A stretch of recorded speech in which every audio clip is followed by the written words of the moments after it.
Jadi kalian ini sebenarnya mau putus kontrak atau mau finish kontrak, dua-dua kena duit. Bener nggak?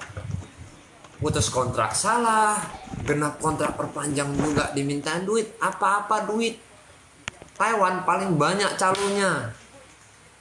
Paling banyak calonnya. Seperti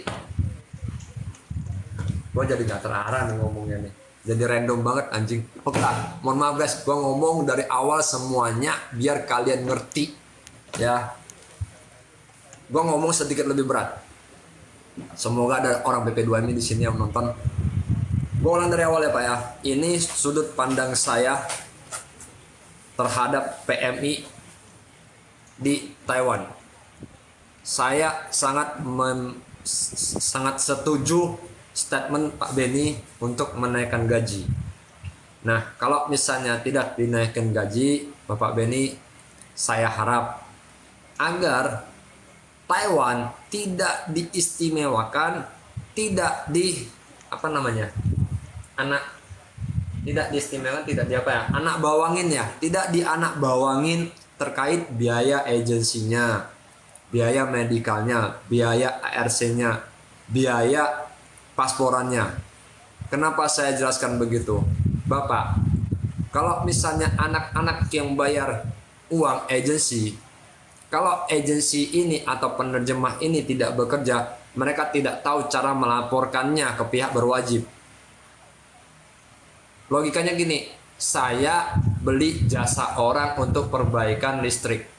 Saya udah bayar orang yang nggak kerja, semestinya bisa dilapor. Tapi anak-anak di sana itu tidak bisa melaporkan ini karena tidak tahu caranya. Kalau biaya-biaya ini dilimpahkan kepada majikan, maka kalau si agensi itu tidak bekerja, majikan itu dia orang lokal, dia bisa melaporkan agensi itu. Lu ngambil duit gua tapi nggak mau kerja, tanggung jawab lu di mana? Haknya dia di mana? Mereka orang lokal lebih ngerti. Jadi posisinya nih, yang tadinya PMI di tengah-tengah ribut sama majikan, salah, cari agensi tidak diurus, 1 lawan 2. Kalau misal biaya agensi ditaruh di badan majikan, tanggung kepada majikan, maka majikan akan berhadapan dengan agensi, mereka ribut, PMI tenang-tenang cuma nonton. Wong dia nggak kerja kok, wong lu yang bayar kok, lu yang ngomong sama dia. Logika nggak sih? Kedua, biaya perpanjangan ARC, paspor dan lain sebagainya. Anak-anak di lapangan itu biasanya dimintain lebih. Meskipun mereka tahu ARC itu cuma bayar 1.000, pasporan itu kalau perpanjang cuma bayar 800. Namun para agensi penerjemah dan lain sebagainya di sana rata-rata, sekali lagi silakan berkomentar apakah ucapan saya ini benar atau tidak. Kondisi di lapangan tidak semua, tapi rata-rata itu sulit untuk pasporan mandiri. Nah, mereka itu kebanyakan dimintain biaya akomodasi yang lebih. Bahkan saya nganggep akomodasi itu, mohon maaf nih, bener-bener nggak logik. Bener-bener nggak logik. Harga paspor 800. Nah, itu lihat ada yang 5.000, 6.000. Bahkan ada yang 8.000. Padahal itu perpanjang paspor cuma 800. Akomodasi nggak semahal itu. Bagi orang-orang yang nggak ngerti, 6.000 itu berapa? 800 itu berapa? 800 adalah 400.000 rupiah. 400.000 rupiah menjadi berapa? 6 juta lebih. Lebih dari 10 kali lipat. Bensin nggak mungkin semahal itu. Nah, gue balik lagi nih. Kalau ini ditaruh di tangan majikan, majikan yang bayar, maka saya mau lihat agensi dan para penerjemah ini berani nggak minta uang sebesar itu kepada majikan. Kalau majikan merasa oke, ya silakan. Kalau majikan merasa ini mahal, biarkan mereka ribut. Biarin aja ribut. Saya nggak mau tahu kok. Saya taunya terima beres. Ngerti nggak maksud saya ini? Semoga Bapak ngerti. ARC aja yang tadinya 1.000 menjadi 3.000. Bahkan ada yang lebih. Setiap tahun Bapak ini biaya diambil begitu saja, diperas semuanya. Sekali lagi, tidak semua, tapi rata-rata. Oke, ngomong lagi nih, masalah udah mulai gua keluarin ya. Lagi nih, para PMI kita itu di sana, apalagi yang di sektor formal alias PRT, nih apa ya? Memang itu ada ketentuannya di mana mereka bisa libur ya sebulan sekali. Tapi banyak dari mereka yang minta libur itu tidak dikasih. Mereka lebih, dah gue bayar biaya kamu lembur tapi nggak boleh libur. Padahal mereka boleh milih. Sekali lagi tidak semua tapi rata-rata. Oke, setelah itu ada yang dikasih libur sebulan sekali. Namun enggak 24 jam Bapak. Jam 8 pagi keluar, jam 6 disuruh pulang, malamnya disuruh cuci piring, bersihin rumah, kerjaan yang seharian itu dijadiin satu pada saat malamnya. Benar apakah enggak? Silakan kalian ketik saja di sana. Saya tidak mau ngomong, tapi ini fakta di lapangan. Iya kan? Nah, efeknya apa kalau tidak ada libur? Tuh, lihat banyak yang kabur. Lihat Hong Kong, lihat Singapura, libur dikasih, kagak ada yang kabur. Kabur mikir. Di Taiwan kenapa banyak kabur? Kau suruhlah orang Taiwan kerja 5 tahun, setiap hari nggak dikasih libur. Gak usah 5 tahun Bapak, 6 bulan aja kau kerja tidak ada libur sama sekali. Orang ini badan bisa capek, apalagi mereka sektor PRT. Itu kerja nggak ada jamnya anjir.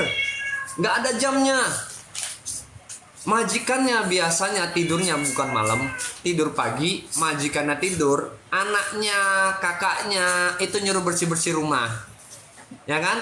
Nanti malam waktunya dia tidur, akongnya menculat bangun. Celot. Aku nggak bisa tidur, minta dipijit. Mau kerja berapa jam? Gaji segitu worth it nggak? Orang capek banget, susah kali minta libur. Gimana kagak kabur? Bukan permasalahan di pemerintah Indonesia. Pemerintahan sana itu. Pemerintahan sana itu. Gua nggak tahu peraturan ini bentuk peraturan bagaimana, apakah ini termasuk peraturan yang menurut orang logik apa enggaknya, saya kagak tahu, nilai sendiri saja. Bener banget. Hal-hal ini nggak ada yang berani bongkar. Gak ada yang berani speak up. Kenapa? Takut ditekan. Belum lagi itu. Saya mau ngomong apa jadi lupa, keburu emosi gue anjing. Sabar guys. Dah, gue mau sektor PRT tadi udah di sana. Lagi kita PM yang di sana ya kerja kontrak cuman jaga akong, bukan bersih-bersih. Tapi what the, jaga akong disuruh bersih-bersih rumah, disuruh bersih sampah, bahkan disuruh bersih rumah saudara. Ada juga, tapi tidak semua. Tidak semua. Mereka mau ngadu kemana? Mau ngomong ke siapa? Bagaimana cara ngadunya? Belum ngadu, udah disemprot sama agensinya. Baru di video, datang, HP-nya mana? Sini gua hapus. Dia hapus. Bukti dia hapus. Mana ada? Gak semua itu penerjemah itu bantuin PMI. Yang ada apa? Mana HP-mu? Sini, bawa ke sini HP-mu, gua hapus.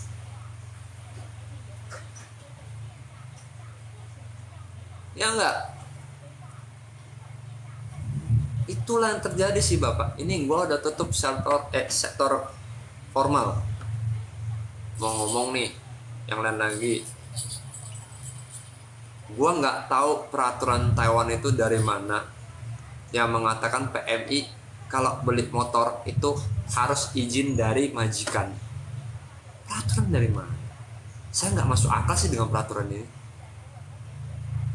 Dia orang di negara orang, meskipun ada ARC, mau beli motor harus izin dari majikan. Majikan mana yang mau ngizinin? Ya ada, tapi nggak banyak. Sudah itu, sudah nggak boleh pakai motor, larilah ke sepeda motor listrik. Banyak kali peraturan sekarang. Banyak kali peraturan sekarang. Ngomong lagi, kenapa para agensi? Ngamuk. Ngamuk agensi. Ini lapak gua dan gua nggak peduli. Ini fakta di lapangan. Laporlah. Ngerti ya? Bentuk apa ini sepeda listrik?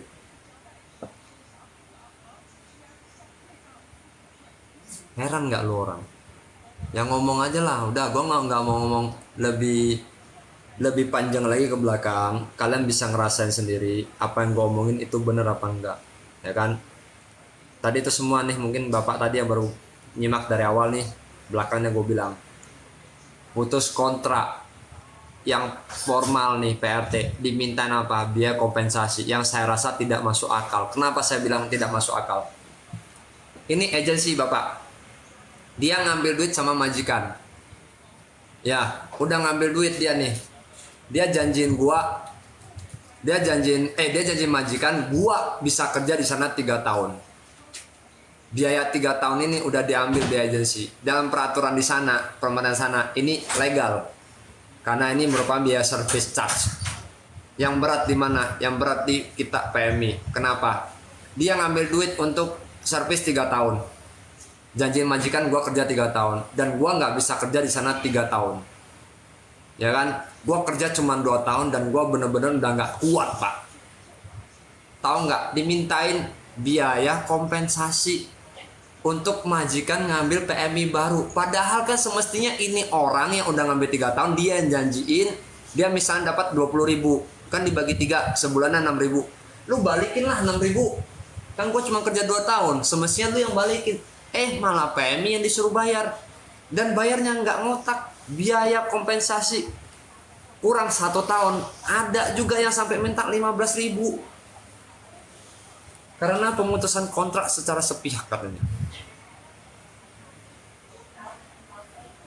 Kenapa nggak dia yang udah ngambil duit, dia balikin aja ke majikan? Kan lu janji 3 tahun, gue cuma kerja 2 tahun.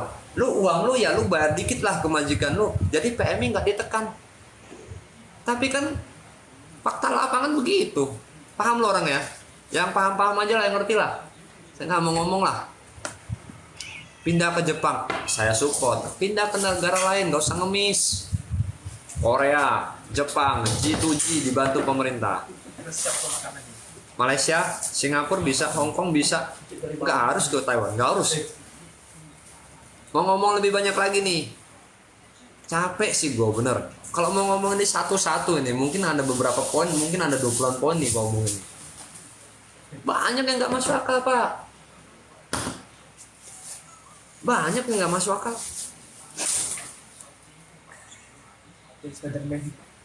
Dan saya bingungnya lagi, banyak juga yang pabrik kerja disuruh simpan uang tabungan. Simpan buat apa? Udah gede, orang-orang bisa nabung sendiri. Kenapa harus tabung di agensi? Tahu nggak kenapa, Bapak? Karena zaman dulu sebelum 1955 sudah aktif, mereka itu tabungan biasa disikat. Sekarang udah kagak bisa, meskipun udah kaburan itu nggak bisa disikat lagi. Kalau dulu Bapak mau tahu bagaimana itu, tabungan itu kalau dia kabur, tabungan itu dimasukin kantong, kagak bisa diambil dulu. Cuman sekarang bisa ya guys ya, gue kasih tahu. Adapun kalian tabungan tempat agensi kalian itu bisa dimintain asalkan ada bukti. Telepon saja ke 1955. Itu pasti dilanjutin. Jangan sekali lagi, jangan melihat indahnya Taiwan melalui layar kaca. Fakta di lapangan tidak semua orang sama. Ada juga yang baik, ada juga yang baiknya apa? Mungkin ketemu majikan yang memang sedikit kaya, lebih ada otaknya, ya mungkin ini oke gitu loh. Tapi ya nggak semua. Enak Hongkong udah zero cost ya, kalau nggak salah ya. Hongkong zero cost belum sih? Hongkong ya udah zero cost. ongkong zero cost, potongan lebih kecil. Ya mungkin gaji memang lebih kecil, tapi ya gua rasa lebih worth it. Lu orang bisa jaga kesehatan, nggak seperti yang di sana kagak boleh libur. Gimana yang ngenesnya lagi ya, gue jadi balik nih, gue mau ngegas terus nih, gue balik lagi nih, kerja udah kagak boleh libur. Ya begitu sakit bapak, sakit karena kecapean, sakit karena penyakit dalam, karena kecapean penyakit dalamnya kambuh lagi, malah lebih berat. Banyak diantara mereka tuh langsung dipulangin. Yang capek siapa? BP2MI toh, ya nggak bapak? BP2MI sakit dipulangin, dilempar pengurusan lebih lanjut kepada BP2MI.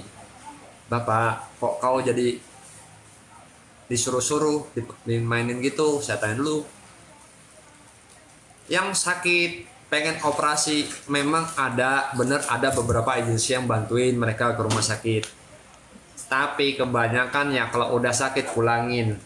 Dalam hati apa, insya Allah tidak ketahuan, biar aja orang rumahnya yang bayar. Ya setidaknya ditanyain, saya sakit. Memang kalau sakit karena pribadi itu adalah tanggungan pribadi. Sekali lagi ya, bukan tanggung majikan atau agensi. Setidaknya kau para agensi tanyain, kau mau berobat di Taiwan atau mau berobat di Indo? Kalau di Taiwan kalian itu bayar askes. Sekarang saya tanya, apa guna itu askes kalau saya benar-benar sakit parah tidak bisa digunain? Cuma sakit-sakit ringan doang pakai askes buat apa? Kalau sakit parah saya udah beraskes. Tujuan beraskes itu kan kalau sakit parah ada biaya yang bisa dibantu tanggung oleh pemerintah sana. Udah sakit parah, wah pulangin. Sakit, pulangin. Lihat sakitnya parah nggak? Bisa menyebabkan kematian nggak? Kalau bisa udah pulangin. Pulangin saja. Kau kita nggak tahu berapa orang yang merasakan, berapa orang yang teman-temannya sendiri yang kena begitu. Saya nggak mau ngomong, mereka semua bakal ngomong.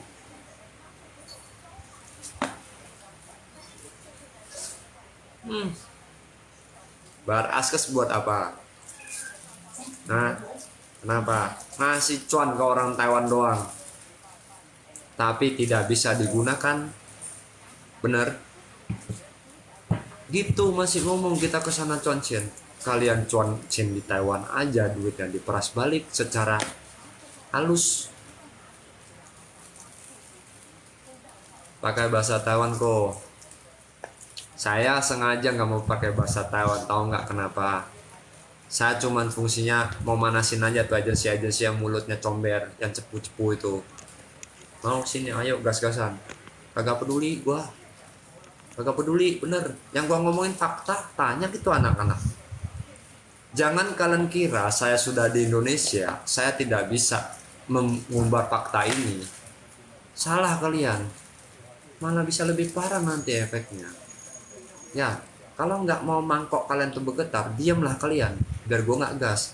Kalau kalian gas terus, mohon maaf, gua pecahin mangkok lu. Jangan bilang saya tidak mampu.